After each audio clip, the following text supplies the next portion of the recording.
Sonic Racing Crossworlds. One of the big three racing games of last year, and, most commonly, was considered the best out of the three.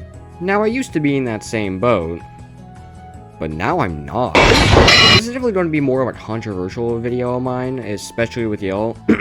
So, I'm going to explain my big three problems with the game. Remember people, this is all my opinion. You didn't like Crossworlds, I don't care. This was just a quick video I wanted to make because I was bored. Without wasting more time, let's go. You can also get jiggy and shake your Batman Fortnite. Let's first get the least of my complaints out of the way. The music. I know talking crap on the music is like beating a dead horse at this point, but we're talking about Sonic the Hedgehog. You know, a franchise that is known for its amazing music even at its lowest lows. Mostly, it's going to have a pretty high bar. So, when there are songs like this,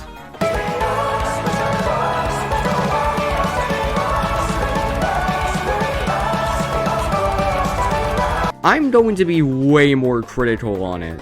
Also, when I say I like the main theme, I mean I like to laugh at it. Steal their souls, it's a racing game. The rest of the OST can be boiled down to, hey, this is pretty good, to, yep, this sure is there.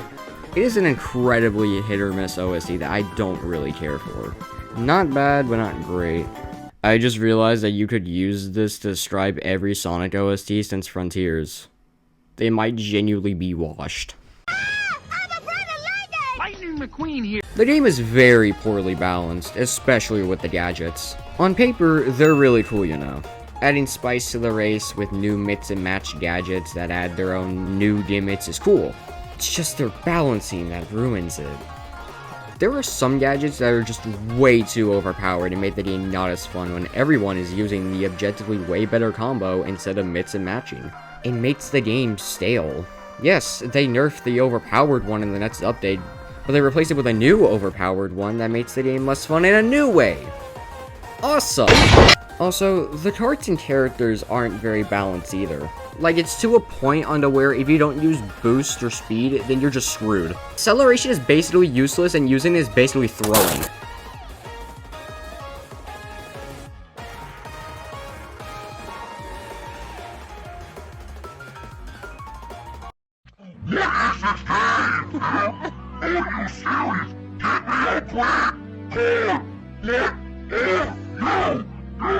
Now it's time for my biggest complaint.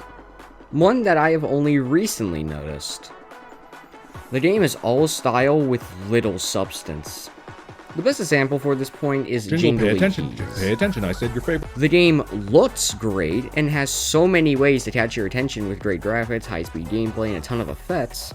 However, when you actually look at the tracks themselves, you'll realize that they're actually quite basic and even boring. Like, tell me anything interesting that happens on Urban Canyon. The layouts are kind of the bare minimum for a racing game in the modern day. Ramps, turns, basic shortcuts, and the other playstyles are just not very fun to play. Don't get me wrong, there are good tracks, but most of them are nothing to write home about. And the worst offender of the style over substance thing is the Crossworlds gimmick. The gimmick is cool on paper. Every second lap, you go into a warp ring that transports you to a whole other track. That sounds awesome. But the Crossworlds tracks are painfully average, and the others are just really bad. Again, there are good ones, but mostly it's just wasted potential. In conclusion, even though I've been quite harsh on the game, I don't think it's bad. I still get some good fun out of it sometimes. However, these three problems weigh the game down for me so much to the point where I now give this game a lower score. I used to give it a 9 out of 10, now I give it a 6.5 out of 10. Not bad, but not as great as everyone says. Well, what do you think of Crossworlds? Tell me in the comments, but for now, I'll see y'all later. Have a good one.